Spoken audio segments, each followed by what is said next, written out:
practicing Quidditch into the late hours of the night. Be a little scary, I think. I mean, the book doesn't paint it like a... So he was just like, oh, this dude is here with the passwords that I created. Sir Duggan is painted as kind of a fool, but I think...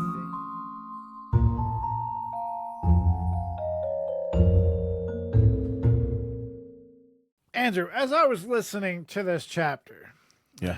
got towards the end of the chapter, and it's talking about Harry in his four-poster bed, talking about how it had curtains all the way around it. Started making me think, if you could either go back in time to just how you were when you were little, or go back in time and, invent a different scenario, you're Harry Potter in Hogwarts, without coming back to the future and having everything change. You'd come back to the future, everything would be exactly how it is. Would you take that opportunity to go back and just kind of be back in school, high school, middle school, elementary school, when we thought the worst thing we had to do was homework and clean our room and right? Like that was the biggest thing we had going on. Like, oh, I can't wait till I'm an adult and I can move out. Would you take that opportunity to go back? And it changes nothing. The timeline has not changed. Changes nothing. You could pick how long you want to go back for, a day, a couple hours, couple days. Maybe it kind of, it's like a time turner, except there's no ramifications, right? It kind of pauses the future, maybe, or pauses time as it is right now. So you come back, it's just like you went to sleep, maybe. If I could go back and experience things again, I think definitely I would. I think we'd appreciate that in such a different way. Maybe we go back and we know what we know now, and we just kind of sit back and appreciate it all. Because you don't appreciate much when you're little, right? Yeah, I mean, that's true. Like that's a really great question. It's a really, a provocative question, but it's. You know what? I had to redeem myself from that Christmas episode that you probably had really high hopes for, and I just crushed them. Well, I didn't have high hopes. I thought that you'd be like, well, I know somewhat roundabout, but you were a disappointment, Jeremiah. I think we can, if you've not listened to the Christmas episode. I lost a lot of faith in Jeremiah. Jeremiah, I'm very disappointed in you. That's my middle name. Don't forget it. We're looking for a replacement for Jeremiah. So I'll tell you this. A very thought-provoking question. A few things hop in my head. My father's father, passed away when I was in third grade. And I have memories of him, but I didn't know him, right? How much can a third grader truly know someone? Because if I was going back, with my brain now, my life experiences now, and I could go back and just pay attention to him, maybe ask him questions, you never know. That would be neat. Go back to, I was big into gymnastics when I was a kid. I wanted to be an Olympic hopeful when I was a kid. Yeah, man. And I haven't talked to, but nothing changes, right? So I know I'm not going back. I know I'm not going back to change the past or change anything. Yeah, but nothing. Just to go back and reflect, be with the friends again in that atmosphere. To see me. I've known my wife since we were 8. To go back and see us as little kids and. There's definitely different things. Christmases, all 4 of my grandparents have passed away, so to go back and see them, it would be super. I think a lot of people. There's a great movie on time travel. I have probably not seen it. It's actually an amazing film. So the actor that plays Bill Weasley. And the actor that plays Rufus Scrimgeour. Okay, you've talked me into it. And I want to say, what's her name? McAdams.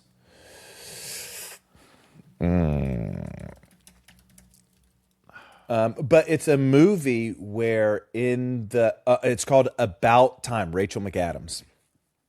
Ooh, the Time Traveler's Wife was really good as well. Looper was pretty interesting. And The Tomorrow War was really good as well. And The Day After Tomorrow. Anyway, About Time. So About Time is Harry Potter related since those two actors are in it. Oh, yeah. But in the male lineage, they have the ability to time travel, and they can choose, right? They can kind of choose, and it's actually a very, very well done movie. Again, very thought provoking, because you think about, like, you just ask, what would you want to go see? And so I believe, if I remember correctly, one of the scenes Are they kind of like going back and like watching themselves? No, he is able to go back and change. Like, he is able to go back and alter. Okay. And really, it makes me want to watch it again, because the guy that plays his father, which I need to know his name, plays Rufus Scrimgeour. He's played in a few things, and he's an absolutely amazing Bill Nighy. Absolutely amazing actor, and for him as the father in that one, really good. So yeah, to go back, my dad turns 70 next year. I'd love to go back to when I'm 40. So if I could go back 30 years when my dad is 40, it'd be super, super neat. Yeah, it's like we're so stressed out those years, and you really look back and you go, why? There's absolutely zero reason for. I mean, school can be stressful. I get it, but as far as like, man, just. What do you say? Buckle up, Buttercup. Buckle up, Buttercup. Just wait till you find out what stress is. But man, to go back and just be like, hey, just relax, calm down, appreciate everything, you pay attention. Man, just it's all perspective. We have perspective now that we didn't then. Yeah. So to be able to go back and do that, because now I'd love to go back. I don't know about you, but like Christmas week right now, while we're recording, I took the week off, and I feel like I took the week off to relax and hang out with my family, but I feel like I need to be doing something. Like, it's just so hard to relax, and It's difficult. But to go especially back, if you're at home. Yeah, I'm at home. I was like, Especially man, if you're at if home. we could go somewhere, I'd be a lot. That's the feel a lot thing. better, You but- go away from your daily, right? You got to keep your house clean. You got to do all those things. But yeah, that's a good question. Yeah. I like that. Welcome back, witches, wizards, and muggles, to Squibs Corner. I am Jeremiah. And I'm Andrew, and today we're hopping into chapter 13 of Book 3, Harry Potter and the Prisoner of Azkaban. But before we go forward, let's go backward just a little bit and talk about chapter 12, the Patronus.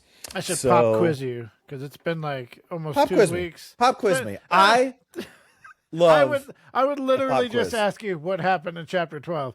It's been like a week and a half, almost 2 weeks. Man, I can tell you. I can tell you what happens in chapter 12. I can too. So we're learning the Patronus. Harry is learning the Patronus because that is a surefire defense against Dementors. And this is another other reason things. why I brought up the pre-show chatter. It's Harry's like, I got to learn how to do the Patronus because I got to play Quidditch for my year. And it's like, Quidditch. To be worried about that. Yeah. Oh, Yeah. how nice. I know, right? How I know. nice. So he's learning from Professor Lupin, and we learn that the Patronus is super difficult. Most wizards can't do it. And the wizards that can, most of the wizards produce a gray or silver wisp. And some can create what's called a corporeal Patronus, which means it takes an embodiment. It takes a shape of something, an animal, a being, a creature. And so Harry is learning this, and it's very, very difficult. School is happening around this time. Quidditch things are happening around this time. But at the end of the chapter, the Patronus, Harry gets his Firebolt back, which, if you'll remember, is being scanned for jinxes and Ripped hexes apart. and ripped apart. He gets it back. Everybody's happy about it. Ron says, "Hey, I'll take the Firebolt up to the dormitory," which you were real happy about. I know. Somebody fly this broom already.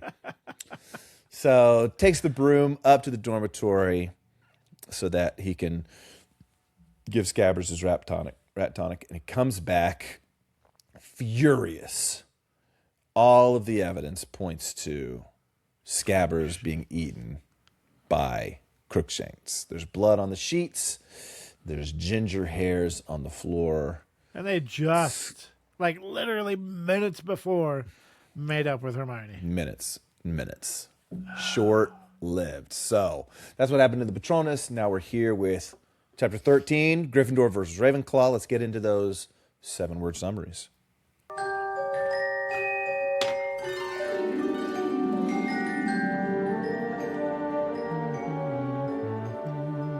What do you got for a 7-word summary for this? It was actually a little difficult for this chapter, honestly. I thought it was actually super easy. Okay.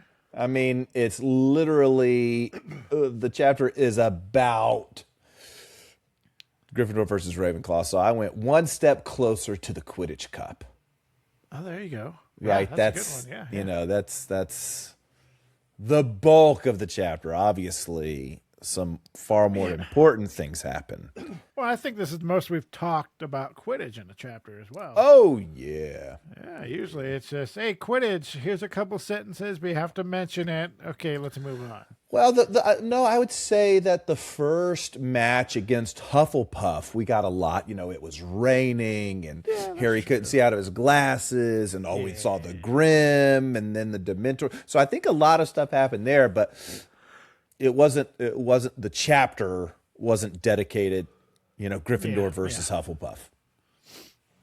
All right, my 7-word summary: Harry Potter, the chosen popular Quidditch player. And that's only because of his Firebolt. Okay. Oh my gosh, yes. Everybody's just wanting to see the Firebolt. Yeah. Pass it around. Let me see it. Yeah. Yeah. It reminded me. It reminded me of when I was in high school and you get into 10th, 11th grade when people are turning 16 and what cars are they bringing to school. Oh, yeah. Yeah. So I remember. Yeah, I had this one thought that I kind of always wanted like a Prius. No. I wanted a Mitsubishi. Oh, what were the Mitsubishi cars called? What do you got? An Eclipse? Yeah, I wanted the Mitsubishi Eclipse. And what I was going to do, I wanted to raise it up a little bit and put mud tires on it. And I know how ridiculous it would have looked, but I just wanted to do it. I never did. Gosh. But that's so funny. That's the ridiculous mind of a high school person wanting to do something to their vehicle. Bro, that's so funny because Mitsubishi Eclipse, like in my head, those are girl cars. I've only known females. I don't know any male that's ever had them. But that's so funny when you said that. We were talking around the table one time. Maybe it was Christmas or Thanksgiving or just, a Sunday, dinner, but we were young. I don't think any of us siblings had kids. Maybe if we did, they were super young. But we were talking about like what dream car. Like if money wasn't an option, what car would you get? And mine is an Aston Martin, right? I love the looks of Aston Martins. And, we're going through talking about, a Mercedes G-Wagon, a Rolls Royce, a Bentley and all this stuff. And then my little sister, she goes, a Nissan Altima. No, a Nissan Murano. And I was like, I don't think you understand the rules of the game. We can go out and get a Nissan Murano right now. I said, money's not an option. My son the other day asked me yeah. the same question. If you could have any car, what would be your dream car? I said, a Toyota Prius. He said, you already have a Prius. I said, and that's what I want. As a Toyota, I'd go out and buy a brand new Toyota Prius, I suppose. But if we're talking trucks, I'm going to go 2020 GMC Denali. It's like I don't even know you. Number one, GMC Denalis are pretty sweet, though. The deck guys, they're pretty sweet. Okay, back to Harry Potter. I'm not into all the fancy stuff. I mean, gas mileage, man. Whoo. Can't beat it in a Prius. Not even in an electric car. I get more gas mileage in an electric car. Still got to buy gas. That's because electric cars don't have gas mileage. That's what I said. I still got to buy gas, but they have battery mileage. And they don't do very good. All right, so let's get into our 7 chapter notables. Ooh. So, number 1, Cho Chang. Yeah. Number 2, What's in the Woods. Number 3, Gambling at Hogwarts. 4, Dementors on the Pitch. Number 5, Unsportsmanlike Shenanigans. Number 6, Sirius Black. And number 7, poor Neville. You know what these 7 chapter notables make me want to say? Hogwarts is super legit. Because it sounds like the opposite. So we're going to get into the first paragraph. This is actually the first 2 paragraphs. The first paragraph of this book was 2 sentences. So we did the first 2 paragraphs. There you go. So remember, we ended chapter 12. We think Scabbers was eaten by Crookshanks. Okay. Yep. So it looked like the end of Ron and Hermione's friendship.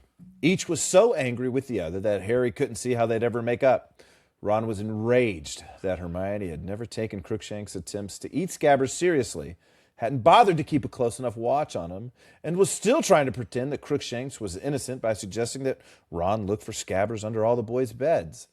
Hermione, meanwhile, maintained fiercely that Ron had no proof that Crookshanks had eaten Scabbers, that the ginger hairs might have been there since Christmas, and that Ron had been prejudiced against her cat ever since Crookshanks had landed on Ron's head in the magical menagerie. Okay, you're Harry, but you're unbiased. Whose side are you on? Oh, Ron's side. It says that in the next chapter, or in the next paragraph. Harry believes, like, all the evidence points to Scabbers getting eaten by Crookshanks. Yeah. Same. Yeah. So definitely feeling like there's trouble in paradise for the Golden Trio for, what is this now, the 3rd time? Harry believed that Scabbers was eaten by Crookshanks, like we just said. We're on Harry's side as well. But he wasn't of the opinion that it should affect his relationship with Hermione. Smart Harry. You still got to get homework done. Smart. Can he revise this for me, please? Yeah. You know, I bet that Crookshanks was innocent. Will you read my essay real quick? Right. In an effort to cheer Ron up, he invited him to the last Quidditch practice before the match against Ravenclaw. Letting him ride the Firebolt after practice would definitely take Ron's mind off of Scabbers. Even Madame Hooch couldn't stop herself from admiring the Firebolt.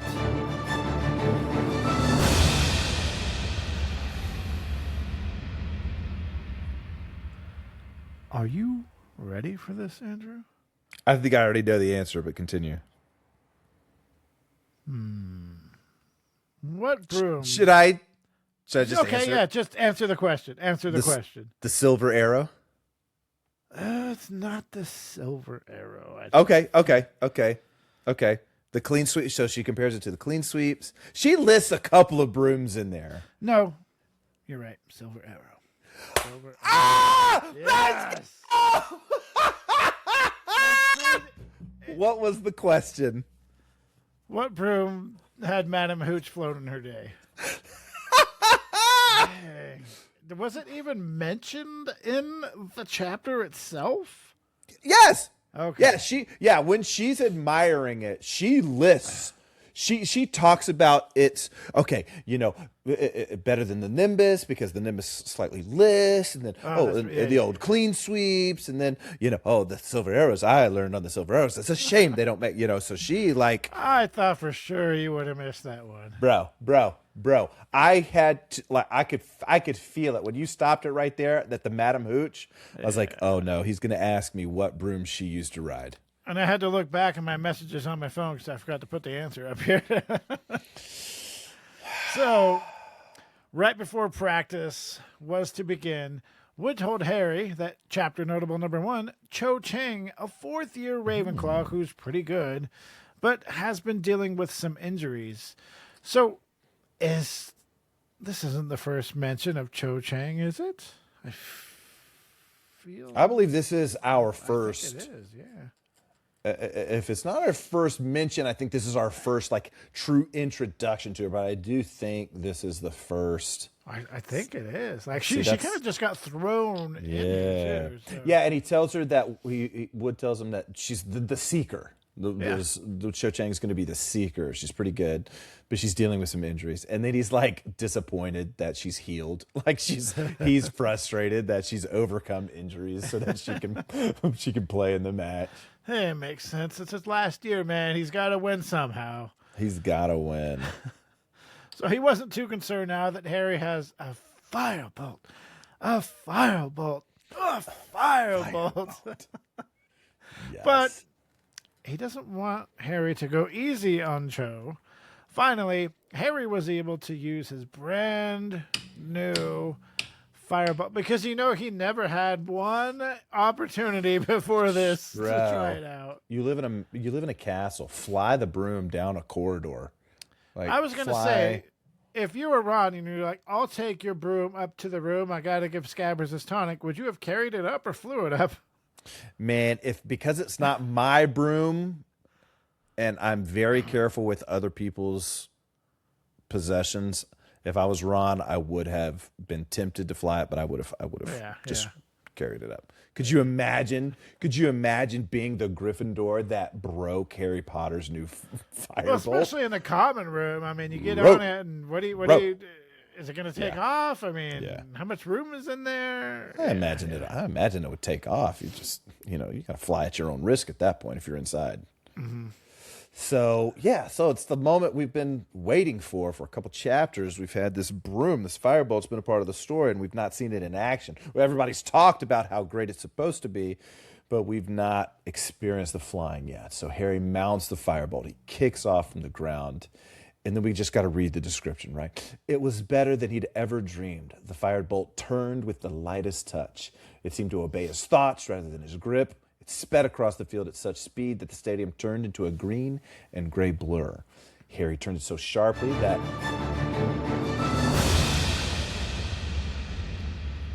You mentioned the word speed, Andrew. How fast can the firebolt go? Ooh, I don't know. Is this like a 0 to 60? 0 to 60 in like... You could, but just 1.2 seconds? I don't know. Top speed? Is it in miles or kilometers? It's in both, but we'll do miles. Is this in the book? I don't think this is in the book. I don't think it's in the book. I don't think this is in the book, so it's not canon. What's the answer? 150 miles an hour. Man, I was going to say 140 because it was a derivative of 7. Anyway, I like your response to, I don't know this answer. It's not canon. Look, if it's not in the book, I'm only wrong because J.K. Rowling didn't say it herself. Well, she may have. I'm not. Yeah, sure she may have. That. It's funny because I'll go to like Harry Potter trivia stuff, and if they ask a question, I'll say, well, in the book it was this, in the movie it was this, and then if they're like, all right, what actor? And I'm like, I don't care. Nobody cares. That's not Harry Potter trivia. That is that's actor trivia. I don't care. I'm not. Yeah, so I just looked it up and said J.K. Rowling never specifies a maximum distance a firebolt can travel, but she does provide details on its speed and acceleration. So where does 150 miles an hour. Where does she? Is it in the books or is this just HarryPotter.com? I just Googled it. Okay. We're gonna. I would imagine J.K. Rowling bringing up 3 iconic brooms. She's gonna give them a speed, right? Hold on. Why wouldn't you? Why wouldn't you? Andrew's got to look this. I know. Up I gotta see. because he got an answer wrong, so he's got to look up and make sure. It's okay to get answers wrong sometimes, Andrew. If it we just got to know, right? We got to know. If it wasn't okay to get answers wrong, I would be getting them right all the time. Okay, so the books do specify the speed, but only in terms of acceleration, not a maximum or top speed. Harry Potter, Prisoner of Azkaban, Chapter 4, The Leaky Cauldron. Harry first sees the prototype Firebolt in the window of Quality Quidditch Supplies. The advertisement placard reads, "The Firebolt has an acceleration of 150 miles an hour in 10 seconds and incorporates an unbreakable braking charm." See, I can only assume Very that cool. means it gets up to top speed in 10 seconds. No. That's not what acceleration, because you've seen car commercials where it's like 0 to 60 in 3.2 seconds. 60 is not its top speed. That's just an acceleration. So I would assume if it's accelerating 150 miles per hour in 10 seconds, that bad boy will fly. I would assume, yeah. That bad boy will scoot. But As far as we know, 150. it's canon. So. It's canon. It accelerates. It goes at least 150 miles per hour. At least, yeah. So I got that wrong. Okay. Ooh. All right. So he's on the broom. It sped across the field at such speed that the stadium turned into a green and gray blur. Harry turned it so sharply that Alicia Spinnet screamed. Then he went into a perfectly controlled dive, brushing the grassy field with his toes before rising 30, 40, 50 feet into the air again. Wood then yells at Harry, "Hey, I'm going to let out the snitch." He does so, and within 10 seconds, Harry had caught it. He let it go, gave it a moment, and then he was able to catch it again. The Gryffindors experienced what would go down as the best practice that they had ever had. So much so that when they were done, Wood didn't have a single critique when the practice was over, which friend George Weasley had to say, well, this is a first. Yes. This is a first. Then he said, look, we got to do what we got to do. Hey, Harry, we're good with that whole Dementor thing, right? Harry's like, yeah. We're good. We got that under control. And I love Draco, how, and I'm sure you bring this up later, but he just has to try to get one off on, hey, Harry, hope you can handle that broom. We definitely go over that. Yeah, we definitely go over that. I was like, what kind of an insult? Well, you're just reaching now, bro. Reaching. Like, that was weak. That was Reaching. weak. So, practice over. Harry handed the broom to Ron, and he took flight, while Madam Hooch, who was supposed to be supervising practice, had fallen asleep. And Madam Hooch is not always supervising practice. We've brought this up before. Yeah. And here's practice, and here's Madam. So where was she all these other times? Yeah. It's not like they just randomly decide, hey, we're going to go practice. No, they have to. What's the word I'm looking for? They had to reserve the pitch to be able to practice. Yeah, they're scheduled practices. So where's Madam Hooch? Jeez. You would think like, oh no, I can't go out there at that time. Sorry, boys, you got to pick a different. Like, you're putting the schedule out as you, Madam Hooch, can go out there and watch. So, little inconsistency right there. But they stayed out well into the night, which I probably would have fell asleep too. And Madam Hooch awoke and scolded them for not waking her up and insisted they go back into the castle. Halfway to the castle, Harry looked toward the Forbidden Forest and saw Chapter Notable number 2. Weird. A pair of eyes gleaming out of the woods. This was enough to stop Harry in his tracks. No, thank you. No, thank you. Exactly. I mean, how close is the pitch to the woods? Must be right next to it then. It's all there. It's all there. I would imagine. I would imagine, like, practicing Quidditch into the late hours of the night this probably wouldn't feel safe. Wouldn't feel comfortable. It'd be a little scary, I think. Yeah, being outside of Hogwarts at night. I mean, the book doesn't paint it like a very secure picture of Hogwarts. So. No. It's the safest place. Safest place other than Green Castle. It's the safest place. That's what we're just going to keep saying until people believe it. Yeah. Yeah, so that was enough to stop Harry in his tracks. Ron asked what was wrong, and Harry pointed to the forest. Ron pulled out his wand because they're wizards, and the appearance of Lumos comes up again. And Ron has not yet gotten a new wand. So... Ron has a new wand. He does at this point? Yeah. He got it. Remember with the galleons? So he broke it in book 2. So then his father, Arthur, got the galleons. And one of the things they did was buy Ron a new wand. They don't point much attention to it. But he yelled out, or he muttered Lumos, and it shined a light into the trees. There, crouching at the base of the trees, was Crookshanks. Ron picked up a rock and threw it at him, but Crookshanks vanished. Yeah. He was super upset that Hermione was still letting him wander around unsupervised. And, as mean as this sounds, when I used to live in California,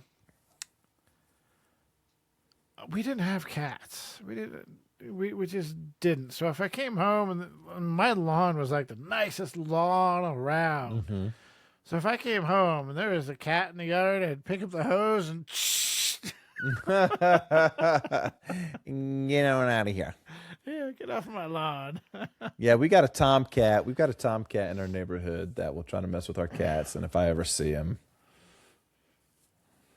if I ever saw him in my yard, I would probably try to injure him. But I really don't like to injure animals if I don't have to. So just kind of clap my hands and. Yeah, I don't care anymore. I mean, every once in a while we'll have a dog wander into our yard and I'll kind of chase it off. But yeah, I'm not wild about it like I was. But there's this cat down at Dollar General we have down here. It's an orange cat, and that cat is the nicest cat I've ever seen in my life. He'll just sit there while everybody's in line, and just let everybody pet him. He knows where to go to get all the pets. What a guy. And he's got the biggest, he's a big cat. He's not fat or anything, but he's got the biggest neck on a cat I've ever seen in my life. And one day I kind of squeezed it just to see if there was something wrong with him. Yeah. And okay. It didn't make him mad, but I think it kind of startled him. Yeah. Yeah, so Ron's complaining about Crookshanks, complaining about Hermione. I can't believe she's still letting him wander around. It's like, bro, your cat's dead, so what does it matter? What does it matter now? I'm sorry, I'm not trying to be insensitive, but Harry didn't respond. He didn't feed into everything Ron was spouting. He was actually too busy being relieved because when he saw the eyes, he thought it was the Grim, right? So he's still got that, kind of on his mind. Anyway, fast forward the next morning, Harry goes down to breakfast with his Firebolt. A pretty big deal. The Gryffindors relished in the fact that the Slytherins were craning their necks trying to get a good look at the Firebolt. Ron loved. Did you see Malfoy's? Did you see Malfoy? Did you see his face? I mean, they're cloud nine. Even the Ravenclaws and the Hufflepuffs alike were coming over trying to take a look at the Firebolt.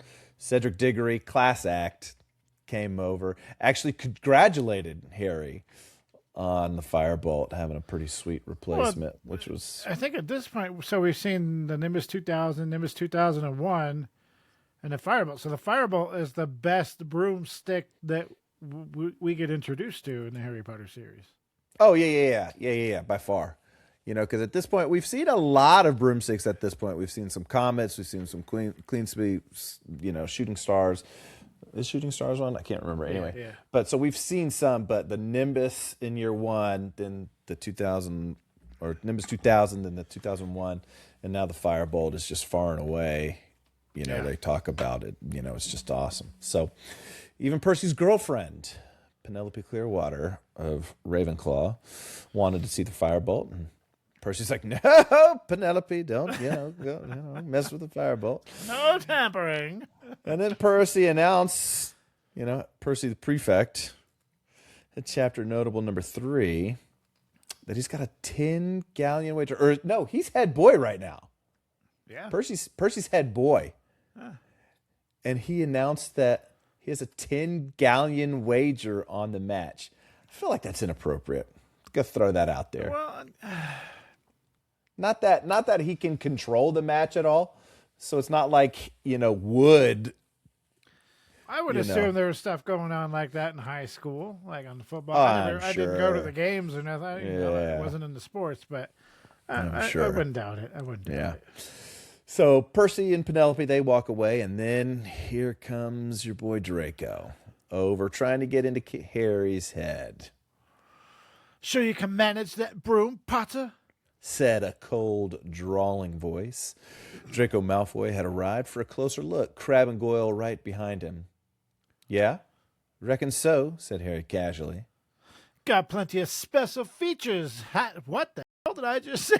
Special? Got plenty of special... I said it again. Special. Got plenty of special features, hasn't it? Said Malfoy, eyes glittering maliciously. Shame it doesn't come with a parachute, in case you get too near Dementor. Crabbe and Goyle sniggered. Pity. You can't attach an extra arm to yours, Malfoy, said Harry. Then it could catch the stitch for you. That's one of Harry's best clapbacks right there. Yes, Harry. Yes, more of that from you, Harry. Well, I like what just... sure you can manage that, Potter? What? Like, how weak? How weak is that, bro? It's like, bro, Draco, you've never beaten Harry at Quidditch. No. You're too busy trying to think of what to say to your admirer, Harry Potter. Yeah. Your hero. Your hero. So the Gryffindors are on cloud 9 right now. Nothing beats pulling a Slytherin in their place, especially Malfoy. When they finally made their way down to the pitch, the conditions couldn't be more perfect for a Quidditch match.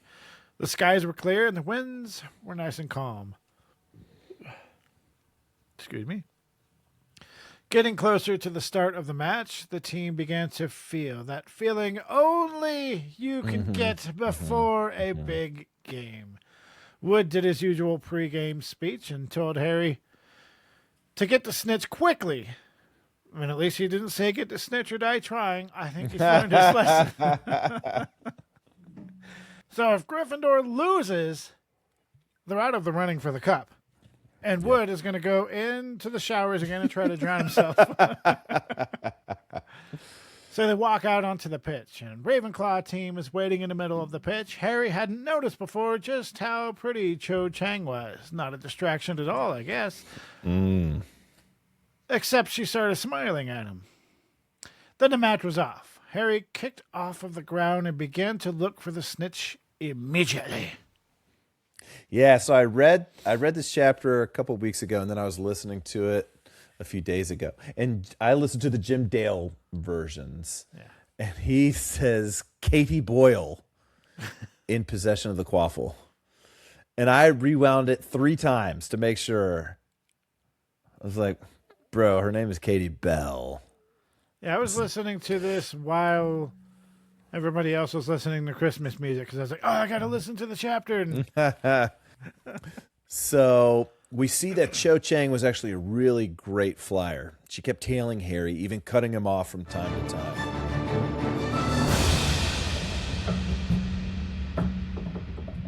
Do you want me to ask you the question first, or do you want to try to answer it without the question? Does it have something to do with her broom? Yes.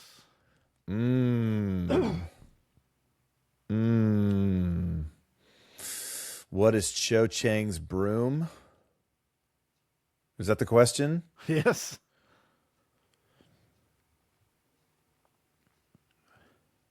Is it a clean sweep 260? No, but you're so close. Is it clean sweep or is it 260? What's close? Well, the 260. The 260 is close. It's not a clean sweep. Comet. Comets. Did we count that as right or wrong though? I mean, that's look. What's your excuse this time, Andrew? I'm actually happy with myself. That was okay. The Comet 260. I feel pretty. So officially, I got it wrong, but I felt pretty good that you redeemed yourself. I felt pretty good that I was that close. Yeah, Comet 260. Okay. You got any pop quizzes for me coming up or what? Or is this Man, just I all don't. pop quizzes on Look. Andrew? Ever since the Christmas episode, I don't know if I want to pop quiz you. You might as well. I mean, hey. If it's not a pop quiz and I'm getting wrong, is it even an episode? Is it even an episode? Okay. All right. So we learned that Cho Chang's a great flyer. She's really doing her best to try to keep up with Harry, and given the fact that he's on the Firebolt is pretty impressive. However, Wood wasn't amused by this, and he wanted Harry to put her in her place. At one point, he's like, knock her off her broom, Harry, when she gets in his way, which Harry sounded like Marcus Flint over there. Not going to do. So Harry sees the snitch, and as he's going for it, he's almost hit by a bludger, which takes his focus away. Gryffindor, we find out, are up 80-0, but then Ravenclaw scored 3 times, so they're only up 50. Then Harry sees the snitch again. He starts accelerating, but Cho cut him off, much to Wood's dismay. That's when he's like, Harry, come on, man. Well, you got to admit her tactic. I mean, she might be great. thinking, I don't know if I can, outfly him, but I can't cut him off at the pass. Yep, cut him off, And so after this happens, her new tactic is to just tail him for the rest of the match. Stay as close to him as you can. And so after shaking off Cho, again, he sees the snitch for a third time, and he's, boom, accelerates to it. As he gets closer, he hears Cho gasp or scream, looks at her, and she's pointing to the ground where Chapter Notable number 4, we see 3 Dementors on the pitch. And, as the reader, you're like, oh, my gosh. There were supposed to be no more Dementors. Yeah. Anyway, but Harry, doing Harry thing, he's on his Firebolt. Doesn't stop to think. This is what it says. He didn't stop to think. Plunging a hand down the neck of his robes, he whipped out his wand and roared, Expecto Patronum. Something silver white, something enormous, erupted from the end of his wand. He knew it had shot directly at the Dementors, but didn't pause to watch, his mind still miraculously clear. He looked ahead. He was nearly there. He stretched out the hand, still grasping his wand, and just managed to close his fingers over the small, struggling snitch. And that's all really impressive. So good. It's Harry. It's Harry doing Harry things. Flying is one of the only things that came naturally to Harry. Yeah. And to just shoot out that Patronus and just don't even pay attention to where it's going. Oh, yeah, that's going to hit its mark. Okay, where did that snitch go? Yeah. Awesome. Yeah. So Gryffindor had won. Madam Hooch's whistle sounded, and the rest of the Gryffindor team had come to celebrate by surrounding Harry. There was absolute mayhem. It's exactly what the team needed.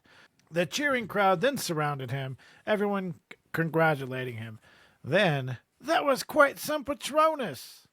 Oh. I was like, no, that was not a Lupin. That was not a Lupin. Not at all.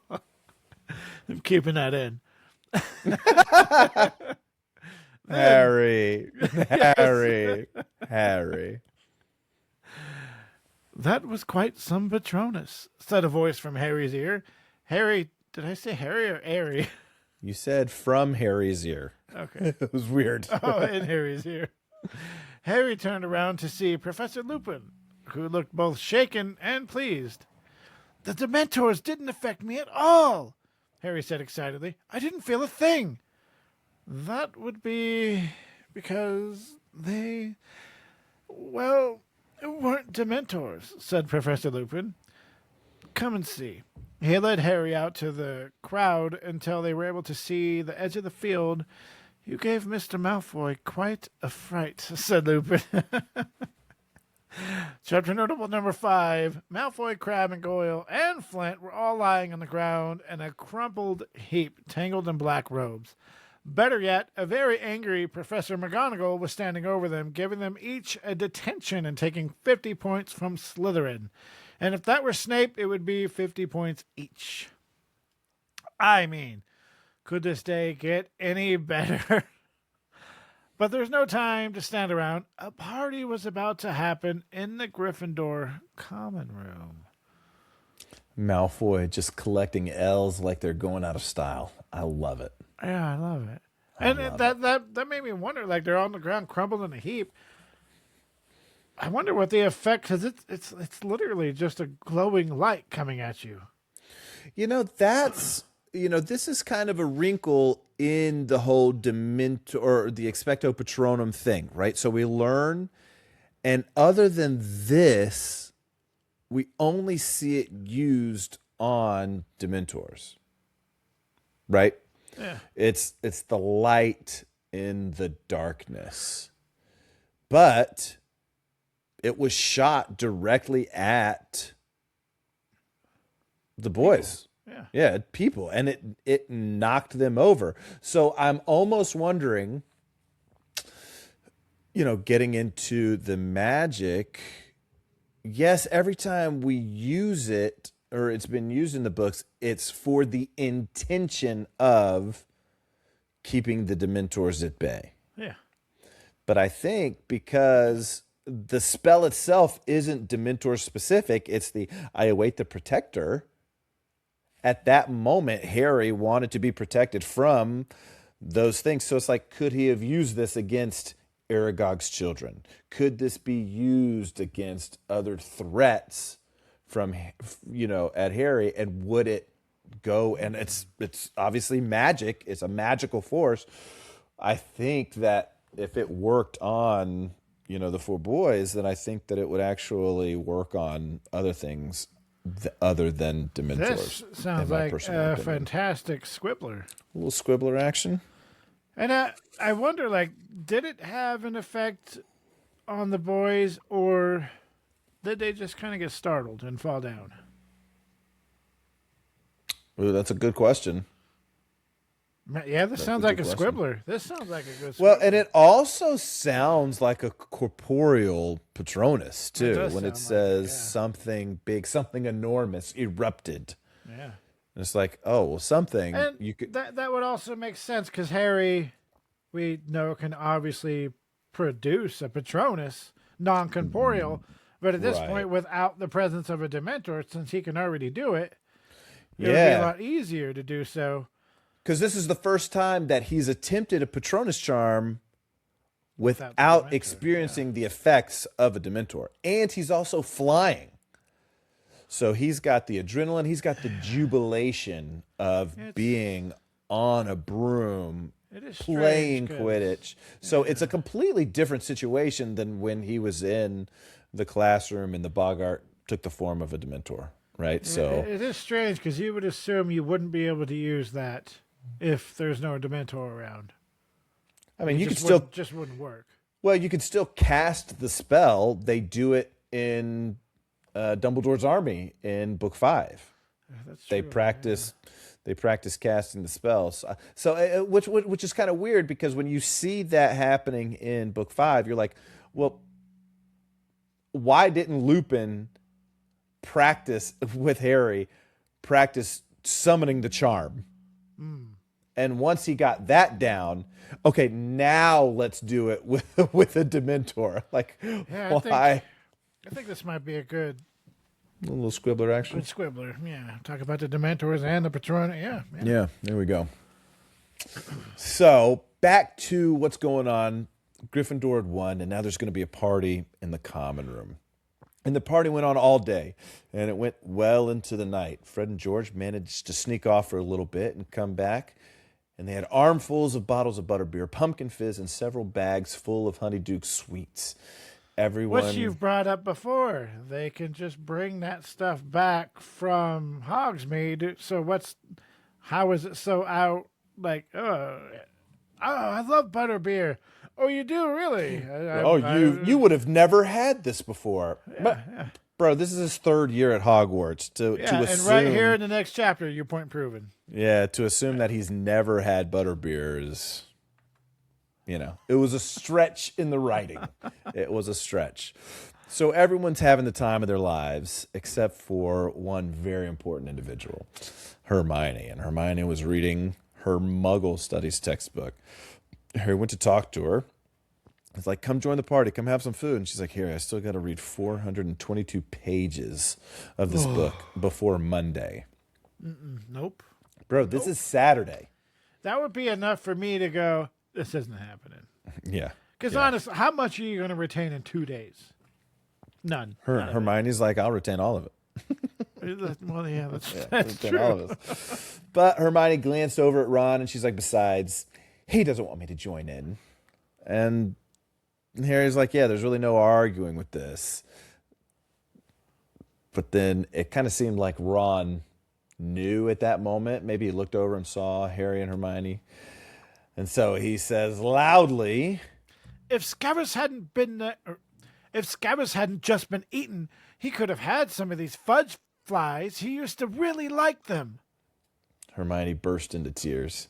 Before Harry could say or do anything, she tucked the enormous book under her arm, still sobbing, ran towards the staircase of the girls' dormitories and out of sight. If she doesn't feel a little guilty, why is she crying? I understand she's probably proud. She's logical, which at the same time... she's very logical. But she's very logical, so she has to know... even giving Scabbers or Crookshank's history with Scabbers, she has to know that it's a possibility. But the other logical part of her is like, there's just no evidence. There was no blood on Crookshanks. Well, she's very overwhelmed at this point as well. Yeah, she's just sad, especially, obviously with her class load and the dynamic of the friendship changing.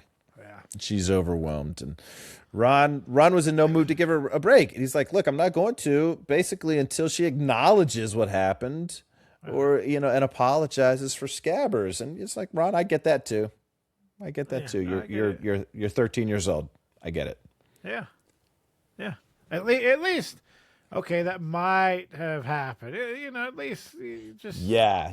Just give me it very could happen. And if it did happen, I'm so sorry. Yeah. Yeah. So the party continued well into the night. Professor McGonagall finally came in and told them to shut it down and go to bed. And pop quiz. Oh, that's...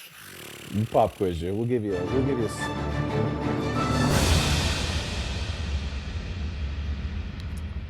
What time did Professor McGonagall come and shut the party down? Must have been well after midnight, right? I mean, midnight would be about the time that everything's starting, because that's just how Hogwarts works. I'll say 2 a.m. Between 1 2 a.m. and 4. 1 a.m. Okay. Yeah. And I love Percy. He's like, what did he say? I didn't... Oh, what's the word I'm trying to think? It wasn't this time. When she comes in and shuts it down, he's like, cool, everybody to bed. Yeah, that's right. Right, McGonagall shut us down, everyone to bed. So Harry and Ron went up to bed. Harry fell asleep almost immediately and began dreaming. As his dream was progressing, he heard a yell and awoke to Ron screaming. All of the boys in the room seemed to be confused, shouting and asking what was going on. Harry thought he heard the dormitory door slam closed, and Dean Thomas lit his lamp. They saw Ron sitting up in bed, the hangings torn from one side, a look of utmost terror on his face. And chapter notable number 6, Black, Sirius Black, with a knife. He knew it wasn't a dream. The curtains around his four-poster had been slashed and torn. They all got up and ran out of the room and down into the common room. Absolutely. So now Harry's like, oh, I definitely must have heard, if Ron does believe it's Sirius Black, I definitely must have heard Black slammed the door after he left. So they're running down the room. There's obviously yelling. There's commotion. So doors are opening as they're going down the stairs, and everybody's wondering what's going on. They get down to the common room. It's dimly lit. There's just coals in the dying fire, and they can see all of the debris everywhere from the party. And that's when Percy comes out. And now he reprimands them for being out of bed, thinking that they were still partying. And then Fred and George come out, and they're like, "Oh, are we still partying? like, let's go." And Ron told Percy, like, "Hey, Sirius Black was in my room. He had a knife." And Percy's like, "Oh, you sure?" And he's like, yeah, it was in my room with a knife. And then before they could even finish, Professor McGonagall comes back in to the common room, and you're like, how is she, number one, how does she know there's commotion there? Is her room close to the common room? I would assume Sir Cadogan could hear something. You think Sir Cadogan went and told McGonagall? I don't think. I don't know how soundproof those walls are, if they're even soundproof. Well, I mean, magic. Maybe if there's commotion so late, she gets alerted. But it seems like she just showed up within a moment. Norris. Yeah, within a moment. So Professor McGonagall comes in furious, thinking that they're still partying. And Percy's like, no. Ron, my younger brother, just had a nightmare. And Ron's like, it wasn't a nightmare, Professor McGonagall. Sirius Black was in my room. He had a knife. And she's like, are you serious? And Ron's like, yeah, ask him, pointing to the portrait. So they go out and they talk to Sir Cadogan. And then McGonagall, Sir Cadogan, did you just let a man enter Gryffindor Tower? Certainly, good lady, cried Sir Cadogan. There was a stunned silence, both inside and outside the common room. You did, said Professor McGonagall. But the password. He had him, said Sir Cadogan proudly. Had the whole weeks, my lady. Read him off a little piece of paper. McGonagall was royally upset at this news. She goes back in the common room. Which person, she said, her voice shaking, which abysmally foolish person wrote down this week's passwords and left them lying around? There was utter silence, broken by the smallest of terrified squeaks. Chapter Notable number 7. Neville Longbottom, trembling from head to fluffy, slippered toes, raised his hand slowly into the air.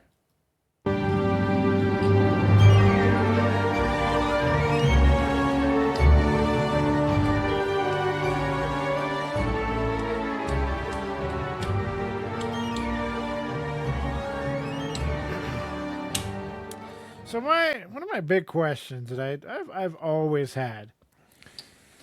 Okay, whoever this was, Sirius Black, whatever, had the password. You let him in. Are you also not like a gatekeeper? Like a protector, a guardian? You don't let people in that shouldn't be in there? Why are you letting just anybody in that has the password? I think because it's Sir Cadogan is the only reason. Yeah. Right? I think the fat lady who tried to refuse him. Well, he didn't have the password the first time. Yeah.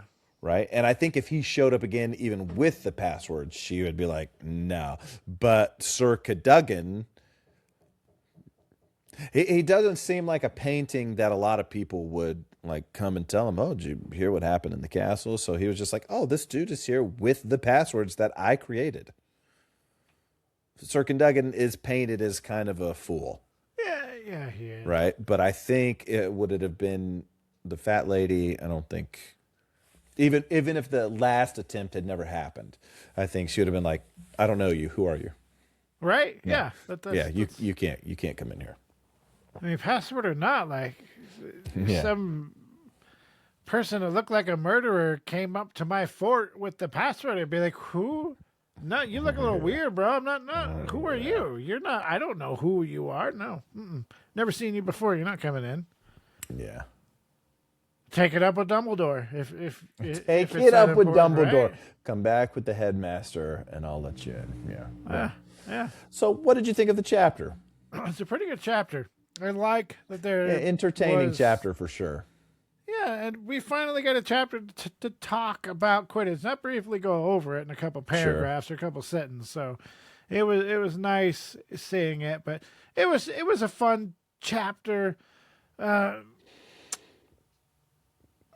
I do think the books need to talk about Quidditch more, so I can't say they could have left this chapter out because then I'd kind of be like a hypocrite, you know. Yeah. So Yeah. yeah. Yeah. And it's a little bit of fun thrown in with all of the craziness going on with the Yeah. book, and they're making a big deal out of the House Cup too. So, you know, Draco had a lot of. Usually he's on point with his insults. In this chapter, Not he's today. completely off with Not them. today. Yeah, and it's now Gryffindor is in the running with Slytherin. Yeah, Yeah, it's good. It's good. I like that, from just the nemesis, kind of standpoint that he puts Malfoy in his place a couple of times. And right, that's good. We can introduce the Cho. Cho plays I won't say a major part in the books, but she definitely A becomes significant part. pretty significant. She's definitely, we see her quite a bit more, so it's cool to be introduced to her. She's the only girl on her team, and so and she's a good flyer. And Harry thinks she's pretty.